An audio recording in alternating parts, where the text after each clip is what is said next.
Welcome back.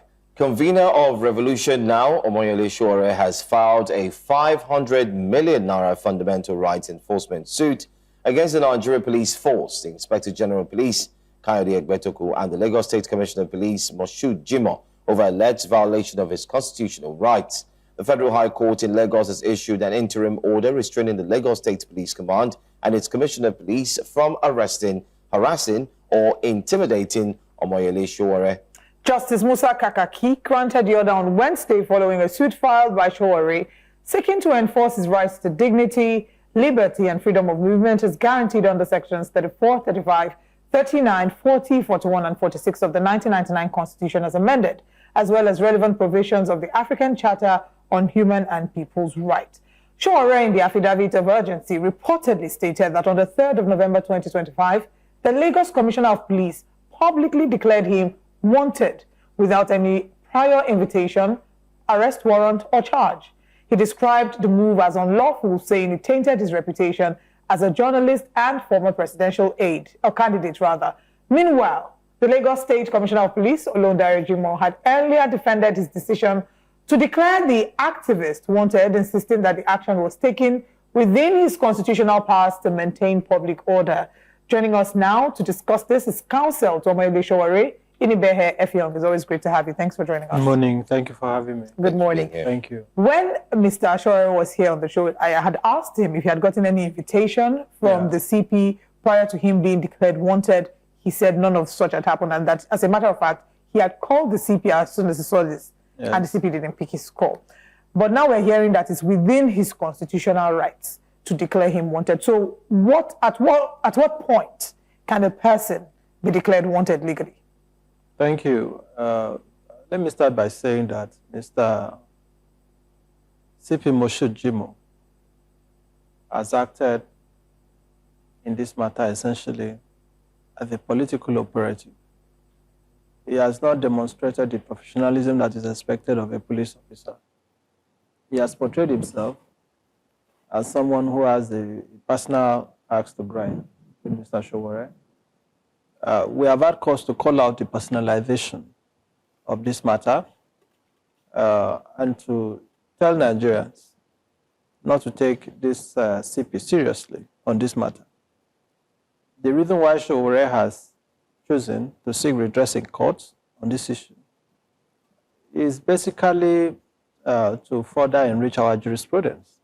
It is not because ordinarily Sowore is intimidated or is frightened or is worried by what we lawyers call brutum fulmen, the empty threats of the Commissioner of Police. Now, no authority in Nigeria, other than a court of law, has the power to declare a person wanted.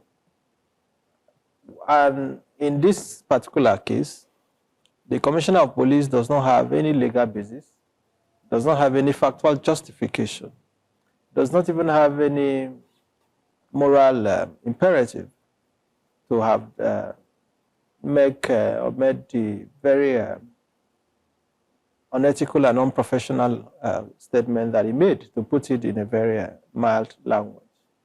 Now, Sowore was arrested in Abuja for organizing and leading the Free Nnamdi Kanu protest. That led to his being personally and directly attacked by lawless policemen acting on the directive of the Inspector General of Police.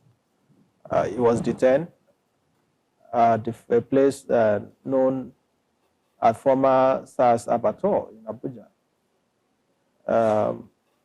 Some persons were able to see him. I made efforts to see him. I was denied.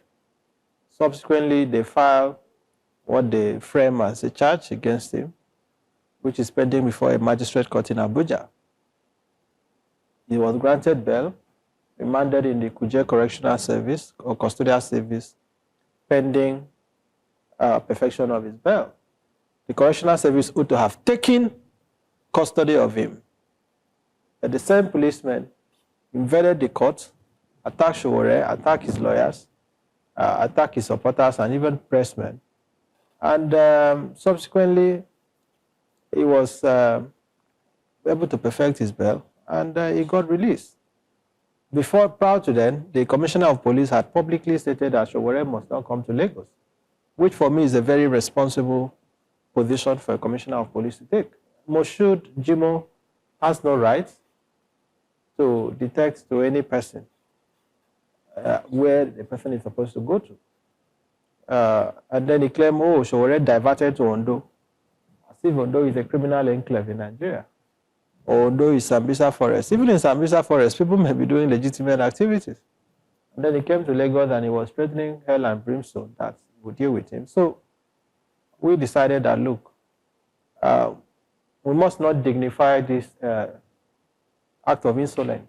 We must not dignify this act of lawlessness by honoring this lawless or responding favorably to the so-called declaration. So let Sowore seek redress, which he has done. And thankfully, yesterday, the Federal High Court has made an order prohibiting his arrest or detention or police taking any further action arising from the purported declaration. So that is where the matter stands at that today.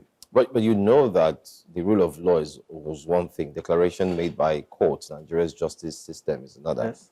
Because we've seen where declarations have been made, yet it is not being followed. Doesn't this scare Sowore and, of course, his legal team that they would, one way or the other, still go ahead and carry out the arrests? The police cannot scare anybody. Even me that is talking to you, the police cannot scare me. Who is intimidated by Moshood Jimoh or whoever? They can't scare anybody. Let them do their worst. We are ready for them. At the end of the day, it is about insisting on the rule of law. It is about insisting on due process. Nigeria is our country. You cannot be intimidated or be frightened by a policeman who probably has few years in service. History will remember him for the role he has played in this matter. But are we intimidated? No. Are we worried? No. Sowore that you are talking about is a veteran of the struggle. In fact, he has become an honorary member of the Nigerian judiciary. He's a regular guest and customer of our courts. So I don't think even Moshood Jimoh himself knows he cannot intimidate Sowore. That is where things stand. Okay, I also wanted to ask, he made some very strong allegations the last time he was on the show about an order on, he said he was declared wanted after they were unable to carry out the shoot on site order that was given. Do you want to speak, can you explain what details, because I did ask him his source, because these are very strong allegations about the shoot on site order. Can you tell us about it? Well, the truth of the matter is that the threats against Sowore has been ongoing. It has been persistent. We have had cause to be genuinely concerned about his safety.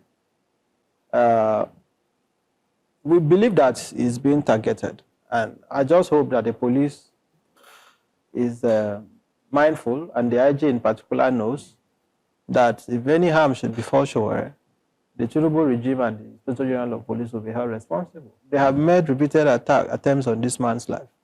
What is his offense? What is the crime of Sowore? Oh, he's taking part in protests. Oh, he's calling people out to demand good governance. That is an act of national service.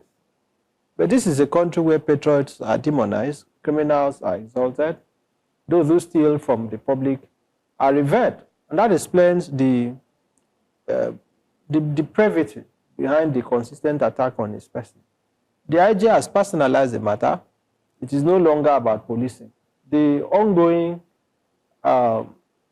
confrontation between the IG and Sowore is not about policing at all. This is simply a personal vendetta, vindictive act by a lawless head of a law enforcement institution in our country. So I hope that the government is mindful that Sowore is not alone. Some of us will always identify with him because we know that he means well for the country. Okay.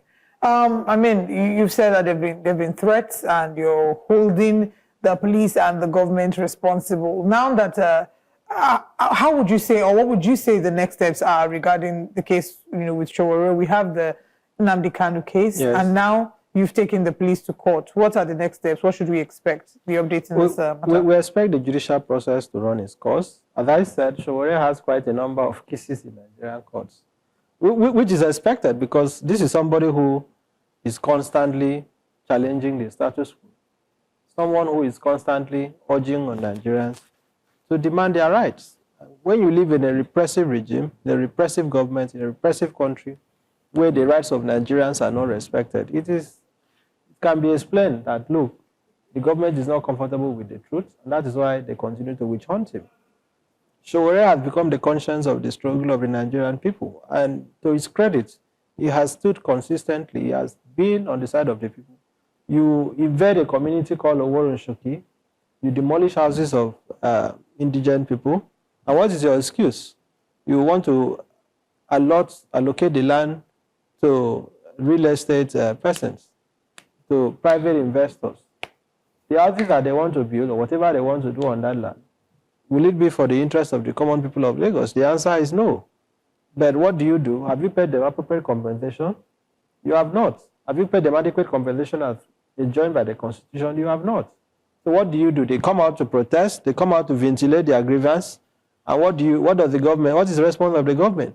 You unleash talks. Is it not a shame that in Lagos State, it looks as if talks are is an arm of the Lagos State government? You are using talks along with the police to chase people out of their homes. I mean, some things happen in Nigeria and you begin to wonder what is wrong with our politicians. We have seen a video evidence of talks invading Oworonshoki to force people out of their homes. And this has been going on for years, particularly in this Lagos. Once government wants to take people's land, for whatever reason, they engage, touts and use them to chase the inhabitants of those properties out of their properties. So, and you are saying they are not supposed to be angry, you are saying they are not supposed to have an opinion, and then the commissioner of police was brandishing himself, speaking so confidently, as if he is on any legitimate law enforcement exercise. Those he is supposed to be protecting, he's tear-gassing them. Were the protesters in Oworonshoki armed? Were they violent? Well, they've come out to deny public property? that, they were, they abused your assaulted citizens. The police has denied that they did any of that. But the evidence is before you. Your report has covered it. Does this commissioner of police look like somebody you should take seriously on those kind of issues?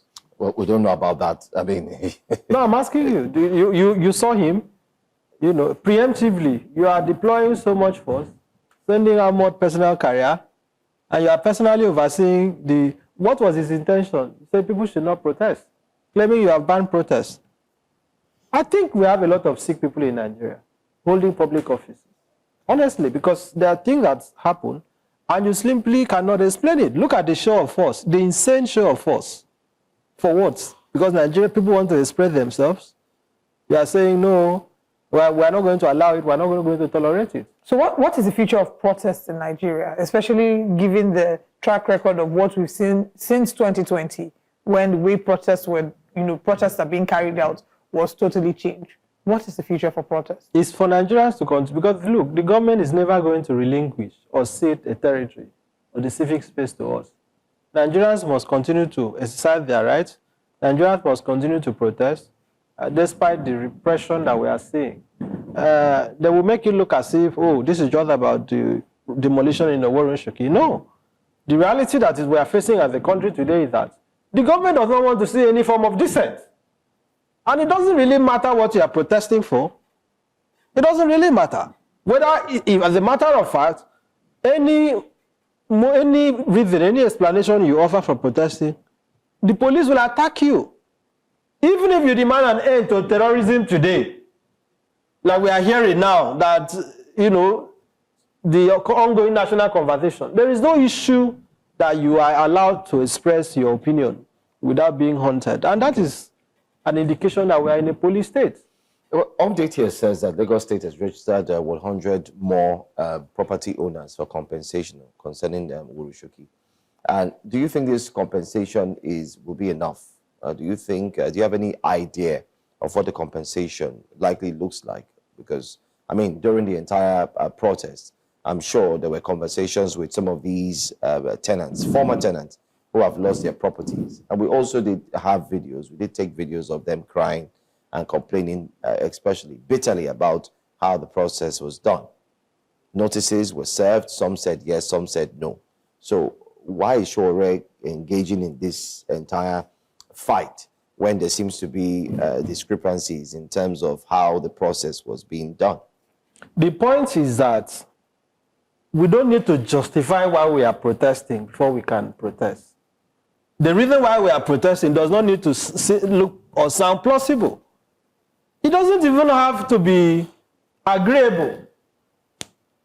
Now, you are saying government has said they are going to pay more people compensation.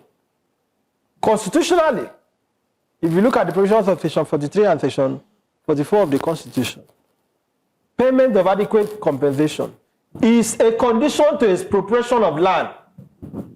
And by virtue of the Land Use Act of 1978, the government has to first pay you compensation before your land can be expropriated, either for public purpose or overriding public interest. So when you now seize land, grab land, because what is going on is state-sponsored, state-licensed, state-engineered land grabbing. You grab land from people, and then the people come out to say they are not happy, they are not accepting this. You use talks to attack them in the dead of the night. In the dead of the night. Some of these families are married, they have children, they are sleeping. You invade their homes, attack them at night, chase them out, demolish their homes. How much compensation will you pay to assuage their grief, these individuals? So you have not paid the compensation, you want to displace them, render them homeless, before you now begin to imagine how much you are supposed to pay them as compensation. I don't believe this is responsible governance. I do not see this as a way to approach the matter. So no matter what the explanation is, even if you have paid them adequate compensation, for the inconvenience alone, Nigerians have the right to protest. So the argument that the CP was making that, oh, have they not been paid? It's irresponsible to say, have they not been paid compensation? Why are they still protesting? What is your business? How does it affect policing? Moshood Jimoh, CP Moshood Jimoh should call himself to order. I cannot say the IG should call him to order because the IG himself does not particularly seem to care about the rule of law today. But the Commissioner of Police should be more circumspect. He cannot be talking the way he's talking. You know, what makes you say that the IG is not interested in the rule of law? Because he's also unleashing terror on protesters all over the country, including Abuja. This has become a pattern that every Inspector General of Police, every Commissioner of Police acts at the behest of the ruling government, the government in power, not in the public interest. So I'm very saddened by what has happened. Looking at the housing crisis in Lagos, many people in Lagos don't have homes to live. They don't. People are still living under the bridge in Lagos, our mega city. Many people, their vehicles are also their homes. And what does the government do? Look at the housing crisis in Lagos. Look at the cost of rent. As a matter of fact, even with money in Lagos, you struggle to find accommodation. Yeah. With your money, you struggle to find accommodation. So there has to be some point where the government will understand that government exists to serve the public good. So when you displace people, you render them homeless, and then you come out to say they are not supposed to protest, it is completely unacceptable. Let's use this opportunity to also mention that hopefully by tomorrow, I mean, with the aid of yourself and Sowore, we're looking forward to have some of the affected house owners to come here and share their story as well. It will be good to also listen to them and know what they've gone through, especially those who possibly may have been compensated or have not been compensated. But on a general note, a voice note was equally shared. Yes. I don't know if you got a whirlwind of that. About the threats? About the threats. Yes. It was mentioned that Sowore will be, in quotes, I mean, it's alleged that it was rumored that Sowore should be gunned down, as it were, in that voice note, that if he's seen, it would not be done. It will be done by what they call area boys, that they should find him, that's the mandate. How are you taking that? How is Sowore during taking NSAS, because they keep making allusion to NSAS. History is a witness to the fact that thugs, agberos, in quotes, were conveyed in state government-owned buses to attack protesters. It's not a new thing. But I want to sound a note of warning that Sowore's life will not be sacrificed on the altar of corruption in Nigeria. Sowore's life will not be used to appease the oppressors of our people. This is a man who has a family in the United States, could have easily gotten the US American citizenship. He left all that, came back home to contribute his quota to the development of our country. And they are witch hunting him. They are now making threats to his life. We are not going to tolerate it. So those who are thinking, that they have a sole monopoly of unleashing terror should know that Sowore's life is precious to a lot of people, including myself. And we're not going to agree that it should be used as the sacrificial lamb in Nigeria.